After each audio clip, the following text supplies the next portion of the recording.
ప్రజల గొంతు ఎలా తడపాలి అనే ఆలోచనలు లేవు వెనుకు. ప్రజలు అల్లాడుతూ ఉంటే వాళ్ళకి ఎలా మంచి చేయాలి అనే ఆలోచనలు పుట్టవు వెనుకు. దిక్కుమాలిన అబద్ధాలు, దిక్కుమాలిన మోసాలు. ప్రజల గురించి ఏ రోజు చీకు లేదు, చింత లేదు. చెప్పేటివన్నీ అబద్ధాలు, చేసేటివన్నీ దొంగ పనులు.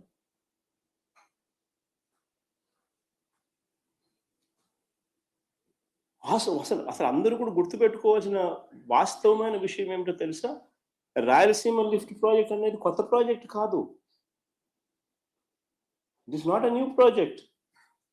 రాయలసీమ, నెల్లూరు, చెన్నైకి తాగునీటి అవసరాలు తీర్చడానికి కరువు పీడిత రాయలసీమ, నెల్లూరుకు అది వరకే చేసిన కేటాయింపుల మేరకు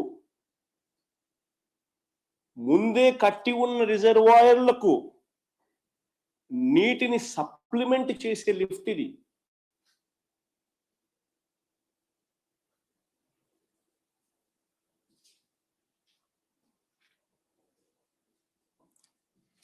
కృష్ణా నదిలో వరద వచ్చే రోజులు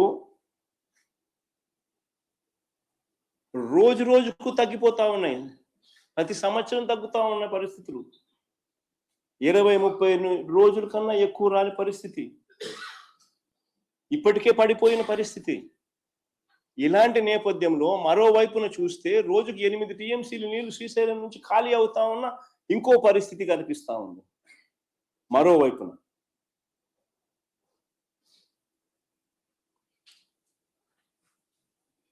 లిఫ్ట్లు ఒకవైపున అయితే రెండో వైపున ఎడాపెడ ఆపరేట్ చేస్తా ఉన్న పవర్ హౌస్ ఆపరేషన్స్.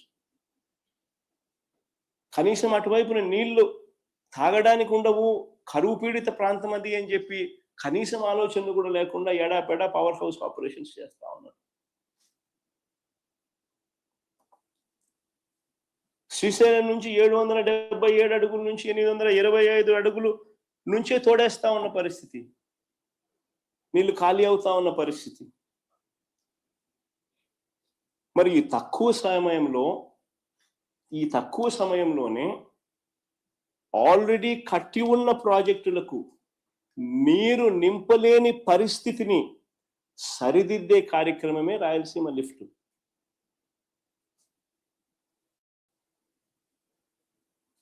ఎన్ని అధిగమించి ఇప్పుడే పరిస్థితి 20 రోజులు 30 రోజులు రావడంలో నీళ్లు.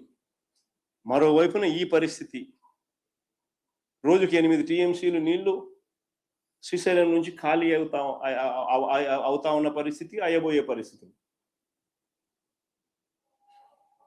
మరి 20-30 రోజుల లోపల ఏ రకంగా నీళ్లు రాయలసీమ ప్రాజెక్టులకు అందుతాయి? దాన్ని సరిదిద్దే కార్యక్రమమే ఈ రాయలసీమ లిఫ్ట్. కొత్త రిజర్వాయర్లు ఏం లేవు దీంట్లో. ఉన్న రిజర్వాయర్లకు నీళ్లు అష్యూర్డ్గా పోయి పంపించే కార్యక్రమమే ఈ project.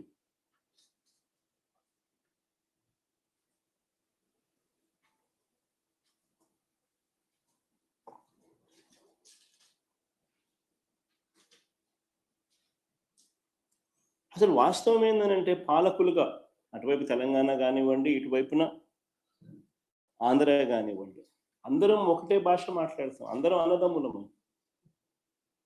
Nobody is against the other. Telangana ప్రాంతంలో వాళ్లకు నష్టం చేయాలని జగన్ ఏ రోజు ఆలోచన చేయడు, తపన పడడు, తాపత్రయపడడు.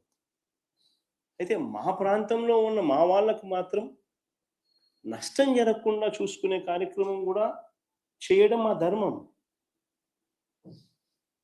కొత్త రిజర్వాయర్లు ఏమి కట్టడంలా, ఉన్న రిజర్వాయర్లకే నీళ్లు ఖచ్చితంగా ఆ రిజర్వాయర్లకు చేర్చగలిగే కార్యక్రమం చేయలేకపోతే చరిత్రహీనులమవుతాం. This is what we have done. దీంట్లో ఒక ఎమోషనల్ డ్రామాస్ ప్లే చేసి భావోద్వేగాలను రెచ్చగొట్టి ఇరు ప్రాంతాల ప్రజలకు మధ్య గొడవలు క్రియేట్ చేసే కార్యక్రమము పాలకులుగా ఉన్న కొంతమంది చేస్తా ఉన్నారు. తప్పది. ఫ్యాక్ట్స్ కరెక్ట్గా చెప్పాలి. కరెక్ట్గా చెప్పినప్పుడు ప్రజలైనా అర్థం చేసుకుంటారు. అందరం అన్నదమ్ములుగానే ఉన్నాం, అందరం అన్నదమ్ములుగానే కలిసిమెలిసి ఉన్నాం, కలిసిమెలిసి పెరిగినాం కూడా.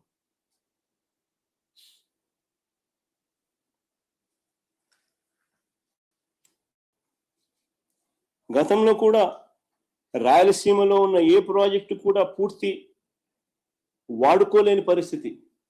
ఆశ్చర్యం ఏంటంటే చంద్రబాబు నాయుడు గారు అనే వ్యక్తి ముఖ్యమంత్రిగా నా 40 years ఇండస్ట్రీ అంటాడు, 15 ఏళ్ళు ముఖ్యమంత్రి చేసినాడు, ఇప్పుడు మళ్ళా దాదాపు ఇప్పుడు 17 ఏళ్ళు అవుతుంది. అసలు ఇన్ని సంవత్సరాలు ముఖ్యమంత్రిగా చేసిన వ్యక్తి ఆశ్చర్యకరమైన పరిస్థితి ఏంటంటే రాయలసీమలో ఉన్న రిజర్వాయర్లను కనీసం ఫుల్ కెపాసిటీలో నీళ్లు నింపుకోలేని పరిస్థితి.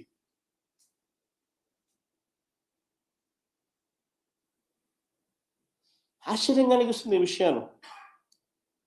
ఇదే పేదమని చంద్రబాబు నాయుడు గారు ప్యాకేజీలు విడగొడతాడు, జీవో నెంబర్ 22, జీవో నెంబర్ 63 అని చెప్పి డబ్బులు ఎత్తే దానికోసం జీవోలు జారీ చేస్తాడు. రేట్లు పెంచేసి నామినేషన్ పద్ధతిలో దోచుకునే కార్యక్రమాలు చేస్తాడు వర్కులు ఇచ్చి. పేరుకు రిజర్వాయర్లు ఉన్నాయి కానీ నీరు నింపలేని పరిస్థితి. మేము అధికారంలోకి వచ్చిన తర్వాత ఒక్కొక్కటిగా దీన్ని సరిదిద్దుతూ వస్తా ఉన్నాం. అధికారంలోకి వచ్చిన తర్వాతనే మొట్టమొదటిసారిగా దీన్ని సరిదిద్దే విధంగా అడుగులు పడ్డాయి. Telugu Ganga link canal 0 to 18 kilometers design discharge పంపించుకోలేని పరిస్థితి. 500 కోట్లు మేము ఖర్చు పెట్టి డిజైన్ డిశ్చార్జ్ మేరకు 15,000 క్యూసెక్లు దాంట్లో పంపించే విధంగా దాన్ని రిపేర్ చేసి ఆ 0 to 18 kilometers రిపేర్ చేసి తీసుకురాగలిగాం వాడుకలోకి. Telugu Ganga link canal, SRBC GNSS canal carrying capacities అంటే కెనాల్ క్యారీయింగ్ సామర్థ్యం 2 కలిపి 30,000 క్యూసెక్లకు పెంచే పనులు మేము చేపట్టాం.